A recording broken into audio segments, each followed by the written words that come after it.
হজরত খোবায়েব রাদিয়াল্লাহু আনহুকে যখন মক্কার কাফেররা তানিম প্রান্তরে নির্মমভাবে শহীদ করেছিল, তখন কোরাইশরা ভেবেছিল তারা একজন মুসলমানকে চিরতরে স্তব্ধ করে দিয়েছে। কিন্তু আল্লাহর পরিকল্পনা ছিল অন্যরকম। খোবাইব রাদিয়াল্লাহু আনহুর শাহাদাতের সেই নির্মম দৃশ্য মক্কার শত শত কাফেরের সাথে দাঁড়িয়ে দেখছিলেন এক যুবক, সাঈদ ইবনে আমির। খোবাইবের ফাঁসির মঞ্চে দাঁড়িয়ে বলা সেই বীরত্বপূর্ণ কথাগুলো এবং মৃত্যুর আগে শান্ত মনে মোনাজাত করার দৃশ্য সাঈদের মনে গভীর রেখাপাত করে। খোবাইবকে যখন বর্শা দিয়ে আঘাত করা হচ্ছিল, তখন তার শরীর থেকে ফোঁটা ফোঁটা রক্ত মাটিতে পড়ছিল।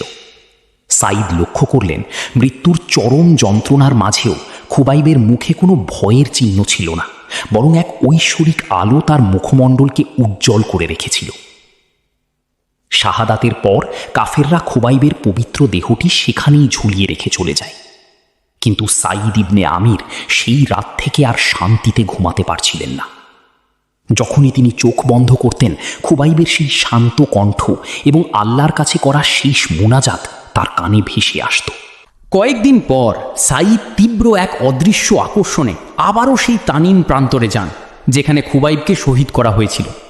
কাফেররা ততদিনে লাশটি সরিয়ে ফেলেছিল, কিন্তু সাঈদ যখন খোবাইবের রক্ত পড়া মাটির কাছাকাছি পৌঁছালেন, তখন তিনি স্তম্ভিত হয়ে গেলেন।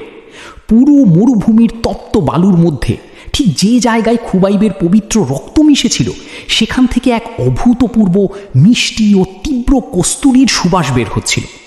মরুভূমির প্রচণ্ড গরমে যেখানে সব কিছু শুকিয়ে কাঠ হয়ে যায়, সেখানে সেই রক্ত ভেজা মাটি থেকে এমন অলৌকিক সুবাস বের হওয়া কোনো সাধারণ বিষয় ছিল না। এই অলৌকিক দৃশ্য এবং সুবাস সাঈদের ভেতরের সমস্ত সংশয় দূর করে দেয়। তিনি বুঝতে পারেন খোবাইব যে দিনের জন্য জীবন দিয়েছেন তা পরম সত্য। তিনি আর এক মুহূর্তও দেরি না করে মক্কা থেকে মদিনা অভিমুখে রওনা হন এবং রাসূলুল্লাহ সাল্লাল্লাহু আলাইহি ওয়াসাল্লামের দরবারে হাজির হয়ে ইসলাম গ্রহণ করেন। পরবর্তীতে এই সাঈদ ইবনে আমির রাদিয়াল্লাহু আনহু ইসলামের ইতিহাসের অন্যতম মহান এবং জাহিদ সংসার বিরাগী শাসক হিসেবে পরিচিতি লাভ করেন। শহীদের রক্তের মূল্য।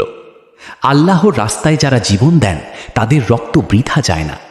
খোবাইবের রক্ত কেবল মরুভূমির মাটিতেই মিশে যায়নি, বরং এক কাফেরের হৃদয়কে ইসলামের আলোয় আলোকিত করার মাধ্যম হয়েছিল। সত্যের বিজয়। কাফেররা একজন খোবাইবকে হত্যা করেছিল, কিন্তু তার শাহাদাত ও অলৌকিক ঘটনার মাধ্যমে আল্লাহ তাআলা সাঈদের মতো শত শত বীরকে ইসলামের পতাকা তলে নিয়ে এসেছিলেন।